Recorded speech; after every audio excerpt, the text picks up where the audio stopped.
एक जंगल में एक बहुत शक्तिशाली शेर रहता था। वह पूरे जंगल में निडर होकर घूमता रहता था और जो भी जानवर उसे दिख जाता उसे मार डालता। सारे जानवर बहुत चिंतित थे। एक दिन सारे जानवर एक साथ शेर के पास पहुंचे और कहने लगे, आप हमारे राजा हैं। हम नहीं चाहते कि आपको शिकार करने के लिए इधर उधर भटकना पड़े। हम लोग स्वयं ही प्रतिदिन एक जानवर आपके पास भोजन के लिए भेज दिया करेंगे। शेर मान गया और बोला, लेकिन याद रखना, हर दिन दोपहर में खाने के समय से पहले एक जानवर मेरी गुफा में पहुंच जाना चाहिए, वरना मैं तुम सबको मार डालूंगा। इसके बाद जंगल में शांति हो गई।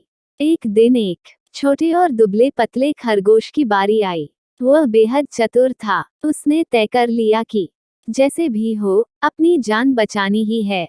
वह शेर की गुफा की ओर चल पड़ा और कोई उपाय सोचने लगा। रास्ते में उसे एक गहरा कुआं मिला। कुएं में साफ पानी में उसे अपनी परछाई दिखाई दी। उसके दिमाग में एक विचार आया। तब तक शेर अपनी गुफा से बाहर आ चुका था। खरगोश को देखकर वह जोर से दहाड़ने लगा।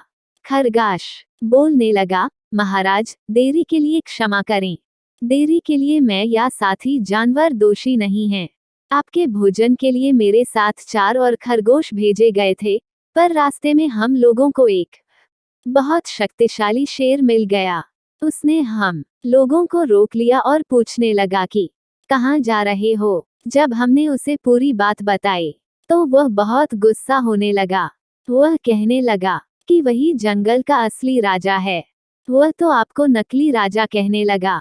उसने झपटकर 4 खरगोशों को पकड़कर खा लिया और मुझे आपके पास भेज दिया। शेर ने गुस्से में आकर जोर से दहाड़ मारी। ये कौन नकली राजा आ गया है जो मेरी जगह लेना चाहता है? वह हैरानी से बोला, मुझे अभी उसके पास ले चलो। खरगोश उस शेर को कुएं के पास ले गया। अंदर झांकिए, वह बोला, आपको कुएं के अंदर वह दूसरा शेर दिख जाएगा। शेर ने कुएं में झांक कर देखा। उसे अपनी ही परछाई दिखाई दी। वह समझा कि वही दूसरा शेर है। गुस्से में दहाड़ मारकर वह कुएं में कूद गया और डूबकर मर गया। चतुर खरगोश की जान बच गई। कई बार बुद्धि के सहारे अपने से शक्तिशाली शत्रु को भी मात दी जा सकती है।